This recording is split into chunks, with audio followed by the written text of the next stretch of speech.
कहते हैं कविता जब मंच पर उतरती है तो शब्दों में समाज की सच्चाई और भावनाओं की गहराई झलकती है। इसी कड़ी में फिल्म सिटी नोएडा स्थित मारवा स्टूडियो में 3 दिवसीय चलने वाले 11वें ग्लोबल लिटरेरी फेस्टिवल नोएडा 2025 के पहले दिन के दूसरे सत्र में कवि सम्मेलन ने साहित्य प्रेमियों को ऐसा ही अद्भुत अनुभव दिया, जहां कवियों ने अपनी रचनाओं से सबको जागरूक किया। दीप प्रज्वलन और गणेश वंदना के साथ कार्यक्रम की शुरुआत की गई। इसी दौरान कार्यक्रम में doctor Sandeep Marwah, festival president and chancellor, art university of media and arts Nisha Bhargav, प्रसिद्ध कवित्री प्रतिभा जौहरी, प्रसिद्ध कवित्री एंड लेखिका सुशील भारती, फेस्टिवल डायरेक्टर उपस्थित रहे। कार्यक्रम में बुके भेंट कर अतिथिगण का स्वागत किया गया। डॉक्टर संदीप मारवा ने कहा, कवि सम्मेलन सिर्फ शब्दों का मेल नहीं है, यह भावनाओं और विचारों का संगम है। कविता या शक्ति है जो दिलों को जोड़ती है, सोच को गहराई देती है और समाज को दिशा प्रदान करती है। वहां मौजूदा अतिथिगण ने भी कविताओं के माध्यम से अपने विचारों को साझा किया। इसी दौरान कार्यक्रम में न्यूज़ लेटर डे फर्स्ट मंथन का पोस्टर रिलीज किया गया। साथ ही आफ्ट एलुमनाई सोमिल पांडे की लिखी किताब the moon is also alone का विमोचन भी किया गया। बता दें कि कार्यक्रम में प्रसिद्ध कवियों ने कविताओं के माध्यम से कई विषयों पर कविताओं को सुनाया। इसमें डॉक्टर अवधेश तिवारी संयोजक, डॉक्टर उषा श्रीवास्तव प्रसिद्ध कवित्री, डॉक्टर गीतिका चतुर्वेदी प्रसिद्ध कवित्री, उपेंद्र अर्पण प्रसिद्ध कवि, संकल्प जैन प्रसिद्ध कवि ने अपनी कविताओं से श्रोताओं को भावविभोर कर दिया। कार्यक्रम के अंत में डॉक्टर संदीप मारवा ने सभी अतिथिगण को फेस्टिवल मोमेंटो और फेस्टिवल पार्टिसिपेशन सर्टिफिकेट देकर सम्मानित किया। रास्तों की दिलकशी अपनी जगह, चलने वालों की भी मर्जी चाहिए। यूं तो महफिल में हम पढ़ते रहे, सुनने वालों की भी मर्जी चाहिए।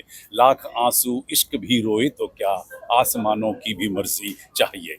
ये सेशन दूसरा हमारी कविताओं से भरा हुआ, देश के जाने पहचाने कवि इस वक्त यहाँ पर मंच पर मौजूद हैं।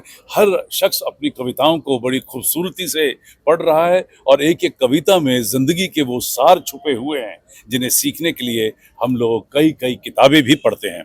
यही फ़ायदा होता है कविताओं का, जहाँ प्रोस जो है, जहाँ पे शब्द कई कई पेज पढ़ने के बाद भी समझ नहीं आती, वहीं कविताओं की दो चंद लाइनें जो हैं वो ज़िंदगी के सार को समझा देती हैं कि बुरा जो ढूंढन मैं गया, बुरा न मिलया कोई, जो मन खोजा आपना, मुझसा बुरा न कोई।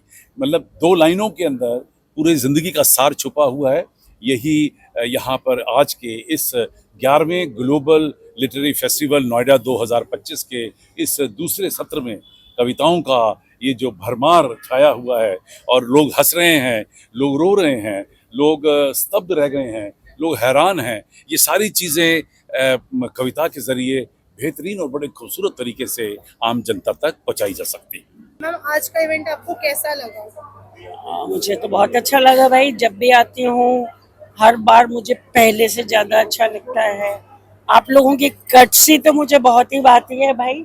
एंट्रेंस से लेके हॉल तक जाना और फिर आप सबसे मिलना, आपको प्यार की नज़रों से देखना, सब अच्छा लगता है। मैम, 11वें ग्लोबल लिटरेरी फेस्टिवल में आज कवि सम्मेलन भी किया गया है, क्या कुछ कहना चाहेंगे इसके बारे में? कितना आपकी बार ना थोड़ा डिफरेंट कर दिया था। पिछली बारों में हम सब वरिष्ठ कवि आया करते थे जिनके साथ मैं कविता पढ़ती थी, जैसे डॉक्टर रमा सिंह हुआ करती थी, अनीता वर्मा होती थी। अब की बार इन्होंने क्या किया, मेन युवा कवियों के लिए कर दिया।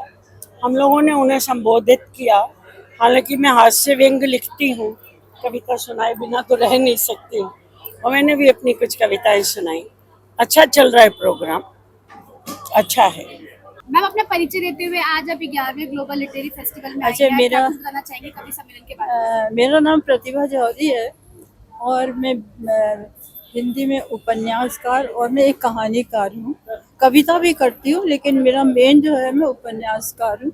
बहुत सारी मेरी पुस्तकें प्रकाशित भी हो चुकी हैं और लोग पसंद करते हैं, तभी आगे लिखने की प्रेरणा मिलती है। युवाओं के लिए क्या कहना चाहेंगी मैम? एक तो मैं ये कि कुछ नहीं, लिखते रहिए, मेहनत करिए और एकदम से इम्पेशेंट होके ये नहीं कि आज मैंने लिखा आज ही पब्लिश हो गया। तो मेहनत इसमें बहुत है, आपको स्ट्रगल भी करना पड़ता है मैंने भी किया है। मतलब आपकी किताब पब्लिश होती है और आप कहानी पढ़ती हैं तो कोई उसको लाइक करता है, कोई क्रिटिसाइज, उसके लिए तैयार रहना चाहिए। क्रिटिसिज्म तो होता है। तो मैं युवाओं से ये कहूँ, लिखते रहिए, कभी भी निराश मत होइए। ये नहीं कि मेरी कहानी मैं ये लिख दिया वो लिख दिया, ऐसा नहीं होता है। आप निराश मत होइए, लिखते रहिए। मैं कवि संकल्प जैन गाजियाबाद से, और मैं AFT की पूरी टीम को, संदीप मारवा जी को बहुत आभार उनका व्यक्त करता हूँ। इतना शानदार कार्यक्रम, इतनी जानदार व्यवस्था, और क्या शानदार बच्चों ने सुना है। तो मुझे लगता है कि देश का भविष्य जो है सही हाथों में है और सही दिशा में जा रहा है।